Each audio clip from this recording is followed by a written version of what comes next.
मैं शिशु जमान की तालिबा हूँ, नाज़िम मलिक प्राइमरी स्कूल। हमारा मॉडल है निज़ाम शम्सी। निज़ाम शम्सी में कई ज़्यादा सैयारे हैं और मरकरी यानी अतारू ये हमारे सूरज का सबसे ज़्यादा करीब तरीन सैयारा है।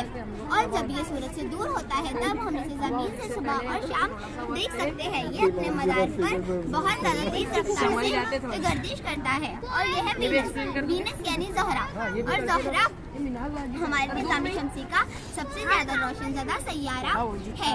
और ये इतना ज़्यादा रोशन है कि हम इसे सुबह और शाम में तुलूबे आफ्ताब के बाद मगरिब में भी देख सकते हैं। और ये है ज़मीन यानी अर्थ ही एक ऐसा सैयारा है जहाँ जानदारों के रहने के लिए मुहैया पानी, आबो हवा और ग़िज़ा मौजूद है। और ये है